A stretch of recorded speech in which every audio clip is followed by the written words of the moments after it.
Hello friends, আমার channel town Barbies লাইফস্টাইলে তোমাদের সকলকে স্বাগত। আমি আবারও চলে এসেছি নতুন আর মজাদার একটা গল্প নিয়ে। তোমরা তো এখানে দেখতেই পাচ্ছ, নেহা আর বর্ষা কিন্তু ঘরে বসে গল্প করছে। তাহলে চলো দেখে নিই আজকের গল্পতে কী কী হতে চলেছে। আচ্ছা বড় বৌদি, দাদা তোমাকে কিছু বলেছে? ধ্রুববাবু কেমন আছেন? ওনাকে কবে ছাড়বে গো হাসপাতাল থেকে? আজকেই তো ছাড়ার কথা ছিল, তাই না? হ্যাঁ বর্ষা, তোমার দাদা তো কাল রাতে আমাকে বলেছিল। দেখেছো, আমি একদম তোমাকে বলতে ভুলে গেছি। আজকেই ধ্রুবকে হাসপাতাল থেকে ছেড়ে দেবে। তোমার দাদা ওখানেই আছে। আর আমাকে কালকে বললো যে আমাদের কিন্তু ওদের বাড়িতে গিয়ে একবার ধ্রুবকে দেখে আসা অবশ্যই উচিত।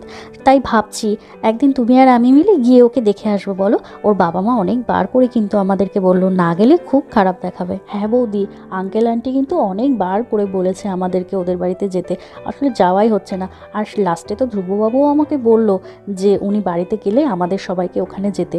ঠিক আছে, চলো একদিন তুমি আর আমি মিলে গিয়ে ঘুরে আসি। আচ্ছা বর্ষা, অনেকক্ষণ থেকে দেখছি তুমি ফোনে কাউকে ট্রাই করছো। কাকে ফোন করছো গো? ধ্রুবকে নাকি?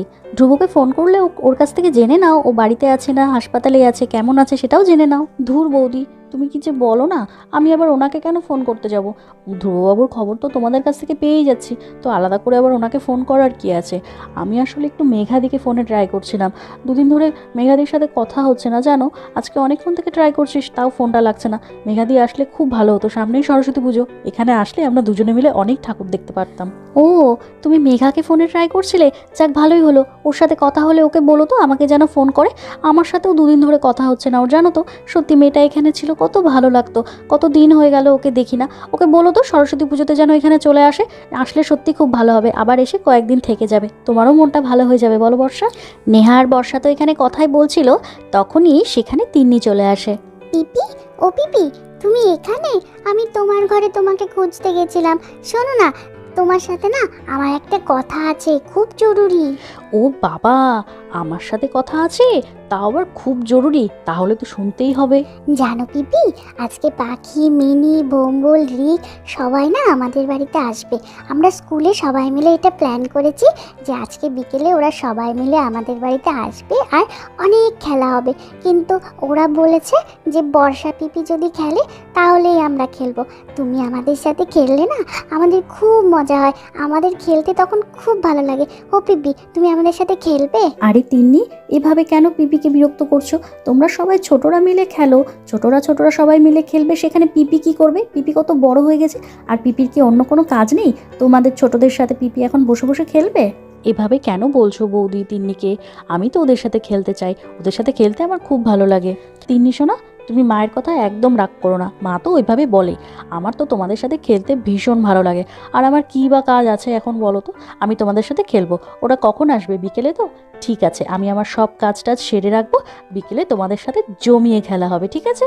হে পিপি, তুমি খুব ভালো। আমি জানতাম তুমি কিছুতেই না করতে পারবে না। তুমি আমাদের সাথে খেললে আমাদের খুব মজা হবে, কি মজা।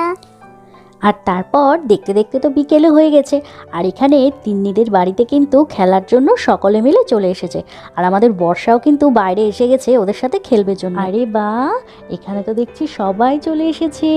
পাখি, মিনি, ভোম্বল, রিক সবাই কিন্তু একদম সময় মতো চলে এসেছে। আমিও কিন্তু চলে এসেছি, তোমাদের কথা দিয়েছিলাম, আমিও কিন্তু কথা রেখেছি। তিন্নি আমাকে বলেছে যে তোমরা নাকি আমি না খেললে খেলবে না, তাই আমিও চলে এসেছি তোমাদের সাথে খেলতে। আচ্ছা ঠিক আছে, এবার বলো তো যে আজকে আমরা কি খেলবো? তোমরা সবাই মিলে কিছু ডিসাইড করেছো? হ্যাঁ পিপি, আমরা সবাই চলে এসেছি আর তোমার সাথে খেলবার জন্য আমাদের তো খুব মজা হচ্ছে। শোনো না পিপি, আমরা সবাই মিলে প্ল্যান করেছি যে আজকে আমরা কানামাছি খেলবো। অনেক দিন তো কানামাছি খেলি না, আর তোমার সাথে কানামাছি খেলতে খুব ভালো লাগবে। কিন্তু হ্যাঁ, সবার প্রথমে কিন্তু তোমার চোখটা বেঁধে দেওয়া হবে, কারণ তুমি এখানে সবচেয়ে বড়। তুমি চোখটা বেঁধে আমাদেরকে ধরবে। ও, কানামাছি খেলা হবে? হ্যাঁ, খেলাটা তো বেশ ভালো, কিন্তু তোমরা ভালোই প্ল্যান করেছো। হ্যাঁ, সবার ফার্স্টে আমাকেই চোখ বাঁধতে হবে, আমাকেই খুঁজতে হবে। আচ্ছা ঠিক আছে, সবাই মিলে যখন বলছো তাহলে আমি সবার ফার্স্টে চোখ বেঁধে তোমাদের খুঁজবো। কিন্তু হ্যাঁ, তোমাদের সবাইকে কিন্তু কথা দিতে হবে, তোমরা কিন্তু এইটুকু জায়গার মধ্যেই খেলবে, দরজার বাইরে কিন্তু কেউ বেরোবে না। বাইরে গেলে কিন্তু সে ডিসকোয়ালিফাইড, ঠিক আছে? সবাই কিন্তু এই বাগানের মধ্যেই, উঠোনের মধ্যেই থাকতে হবে, এখানেই আমরা খেলবো। হ্যাঁ পিপি, আমরা কেউ দরজার বাইরে বেরোবো না, আমরা এই উঠোনের মধ্যেই খেলবো। চলো না পিপি, আমি তোমার চোখটা বেঁধে দেবো, তুমি ওই চেয়ারে বসো, ওখানে আমি তোমার চোখটা বেঁধে দিচ্ছি। আর তারপর আমাদের ছোট্ট তিন্নি ওর বর্ষা পিপির চোখ বাঁধতেই চলে এলো। হ্যাঁ, আমি খুব ভালো করে বেঁধে দিয়েছি তোমার চোখটা। পিপি, সত্যি করে বলো তো, তুমি কিছু দেখতে পাচ্ছ না তো? না না তিন্নি, তুমি খুব টাইট করে বেঁধেছো, আমি একদম কিচ্ছু দেখতে পাচ্ছি না। আচ্ছা পিপি, বলো তো, আমার হাতে কটা আঙ্গুল? তোমার হাতে একটা আঙ্গুল। আচ্ছা, ঠিক আছে, তার মানে তুমি কিচ্ছু দেখতে পাচ্ছ না। চলো পিপি, এবার তাহলে আমরা খেলা স্টার্ট করি। আর তারপর সবাই মিলে কিন্তু এখানে কানামাছি খেলতে শুরু করে দিল। পিপি, আমরা এখানে, আমাদেরকে ধরো, কানামাছি ভো ভো, যাকে পাবি তাকে চোহে। পিপি তো আমাদেরকে ধরতে পারছে না। ও বাবা, কোথা থেকে যে ডাকছে আমি তো কিছুই বুঝতে পারছি না। তিন্নি, পাখি, মিনি, তোমরা সবাই কোথায়? একটু কাছে কাছে এসো সবাই। সবাই নিশ্চয়ই অনেক দূরে দূরে গিয়ে লুকিয়ে আছো না, ওই জন্য আমি কাউকেই খুঁজে পাচ্ছি না। সবাই একটু কাছে এসে এসে আমাকে ডাকো, তাহলে তো আমি বুঝতে পারবো কে কোথায় আছো। আমি তো কিছুই দেখতে পাচ্ছি না, পড়ে যাবো না তো? বর্ষা পিপি, এই যে আমি মিনি, আমি একদম তোমার কাছেই দাঁড়িয়ে আছি, আমাকে ধরো ধরো। মিনি? হ্যাঁ হ্যাঁ, এটা তো মিনিরই গলা। কোথায় কোথায় মিনি? মনে তো হচ্ছে তুমি আমার খুব কাছেই দাঁড়িয়ে আছো। দাঁড়াও দাঁড়াও, আমি তোমাকে ধরবই।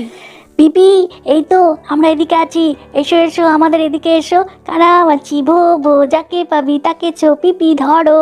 আরে, এটা তো ভোম্বলের গলা। ভোম্বল, কোথায় তোমরা? একটু কাছে কাছে এসো সবাই, সবাই দূরে চলে যেও না।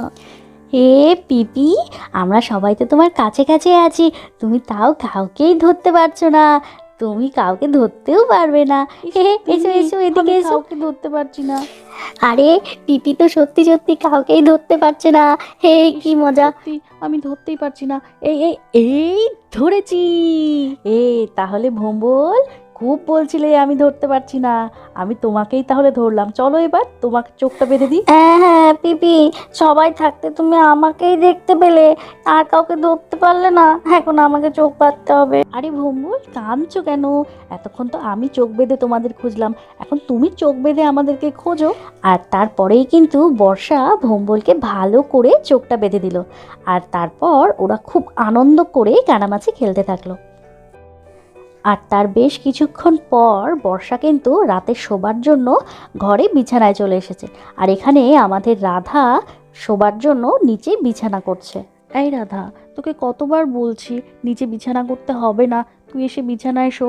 তুই না একটা কথাও শুনিস না। শোন না, বিছানা করিস না, বলছি যে শো তো আমার পাশে এসে শো। ছেড়ে দে ওগুলো, ওগুলো ওখানেই রেখে দে। ওহো বর্ষা দিদি, তুমি শুধু শুধুই চিন্তা করছো, আমার তো এইভাবেই শুয়ে অভ্যাস গো। আমি তো বড় মার সাথে এইভাবেই শুই, বড় মা বিছানায় ঘুমায় আর আমি নিচে বিছানা করে ঘুমাই। আজকে তো আসলে বড় মা ছোট বৌদির ঘরে ঘুমোচ্ছে, ছোট বৌদির শরীরটা তো খুব একটা ভালো নেই, ওই জন্য। আর ছোট দাদাও নেই, ওই জন্য বড় মা ওখানে শুলো, তাই ভাবলাম আমি তোমার ঘরে এসে শুই।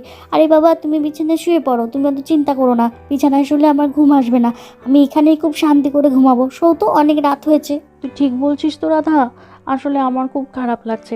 আমি বিছানায় আরাম করে শুবো আর তুই মেঝেতে শুচ্ছিস, এটা ভেবেই আমার খারাপ লাগছে। আচ্ছা ঠিক আছে, তোর যখন ওইভাবে শুয়ে অভ্যাস, ওইভাবে শো। আচ্ছা শোন না, এই ঘরে কিন্তু খুব ঠান্ডা লাগে, তুই গায়ে দেওয়ার জন্য কম্বল এনেছিস তো? এই দেখো পাগলি মেয়ে, গায়ে দেওয়ার কম্বলে আনিনি, যা যা নিয়ে আয়।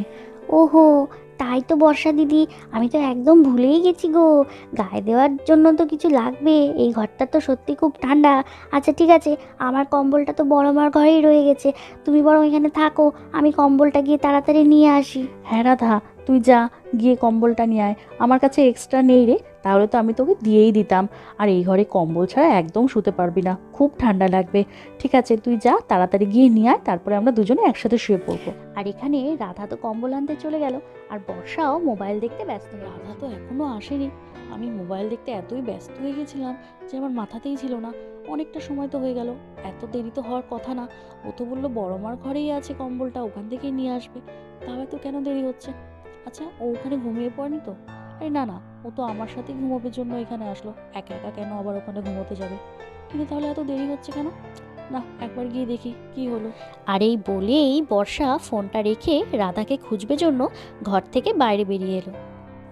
আর তারপর বর্ষা রাধাকে ঘরের ভেতরে খুঁজে না পেয়ে ওকে খুঁজতে খুঁজতে বাড়ির বাইরে বেরিয়ে এলো।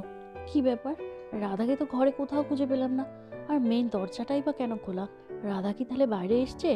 কিন্তু এত অন্ধকারের মধ্যেও বাইরে কি করবে? রাধা, এই রাধা, তুই কি বাইরে এসেছিস? দরজাটা তো খোলা। রাধা, না, কাউকে তো দেখতে পাচ্ছি না। ইস, কি অন্ধকার, কিছু বুঝতেও পারছি না। এই রাধা, তুই কি দরজা খুলে বাইরে এসেছিস? না, এখানে তো কাউকে দেখতে পাচ্ছি না। না, ভেতরে যাই, ভেতরে গিয়ে একবার দেখি। কে কে ওখানে? রাধা, রাধা, তুই দাঁড়িয়ে আছিস ওখানে? কি রে, কথা বলছিস না কেন? রাধা, কি রে, কি বলছিস? রাধা, কিছু বল। কি করছিস তুই ওখানে? বর্ষা দিদি, রাধা, তুই এখানে? তাহলে এখানে কে ছিল? একদম এখানে এই জানলাটার কাছে একজন দাঁড়িয়ে ছিল। আমি ভাবলাম ওটা তুই। মা, ওটা কে ছিল? রাধা, তুই ছিলি না? তাহলে ওটা কে ছিল? তুমি আমার সাথে মজা করছো না গো বর্ষা দিদি।